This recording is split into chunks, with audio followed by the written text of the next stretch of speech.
সংগ্রামী জনতা এবার বক্তব্য রাখবেন জুলাই বিপ্লবের অন্যতম সংগঠক তারুণ্যের অহংকার জনাব হাসনাত আব্দুল্লাহ।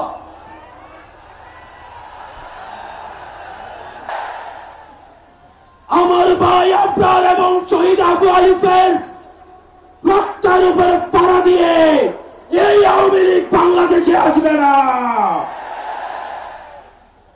এই সংস্কার আমাদের দেশের সবচেয়ে বড় সংস্কার, আওয়ামী লীগকে নিষিদ্ধ করতে হবে। হামলার আগে দীর্ঘক্ষণ অনুসরণ করা হচ্ছিল হাসনাতকে। গাজীপুরের চান্দনা চৌরাস্তা এলাকায় জাতীয় নাগরিক পার্টির এনসিপি দক্ষিণাঞ্চলের মুখ্য সংগঠক হাসনাত আব্দুল্লাহর গাড়িতে হামলার আগে তাকে দীর্ঘক্ষণ অনুসরণ করছিল একদল লোক। হাসনাতের গাড়িটির চালক জানিয়েছেন, কয়েকটি মোটরসাইকেলে থাকা ওই লোকেরা তাদের পিছু নিয়েছিল। রোববার ৪ মে সন্ধ্যা ৭টার কিছু সময় আগে দুর্বৃত্তরা হাসনাত আব্দুল্লাহকে বহনকারী গাড়িটিতে হামলা চালায়। ঘটনার সময় তিনি গাড়িতে ঘুমিয়েছিলেন। জানা যায়, গাজীপুর কৃষি বিশ্ববিদ্যালয়ের একটি অনুষ্ঠানে যোগ দিয়েছিলেন স্বৈরাচার শেখ হাসিনার পতন আন্দোলনের অন্যতম সংগঠক হাসনাত। অনুষ্ঠান শেষে ঢাকায় ফেরার পথে গাজীপুরের চান্দনা চৌরাস্তা এলাকায় হামলার শিকার হন তিনি। ঘটনার পরপরই পুলিশ তদন্ত শুরু করেছে। অপরাধীদের চিহ্নিত ও গ্রেপ্তারে তারা কাজ করছে।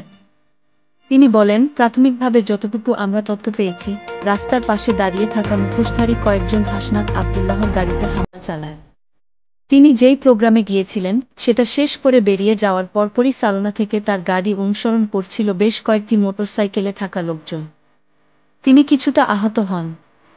পতিত স্বৈরাচার শেখ হাসিনা ও তার দল আওয়ামী লীগের বিচার দাবিতে হাসনাত বরাবরই সোচ্চার।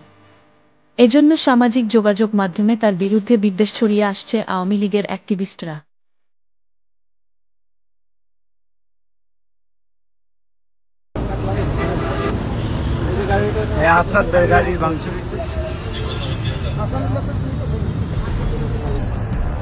আপনি একটু এদিকে মুখ করলে সার্কিট আপনার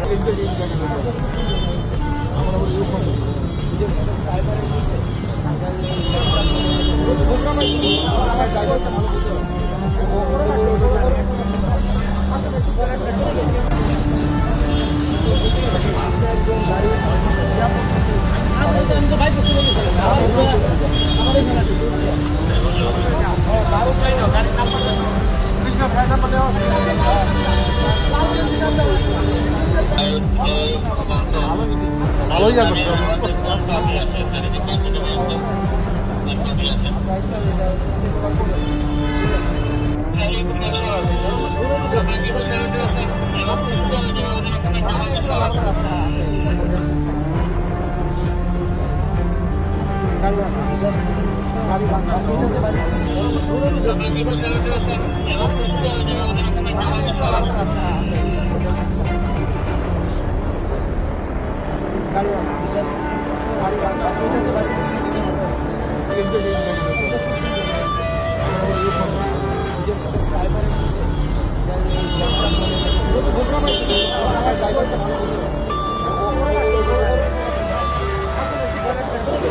ভিতরে মানুষ না যায় কিছু মানুষ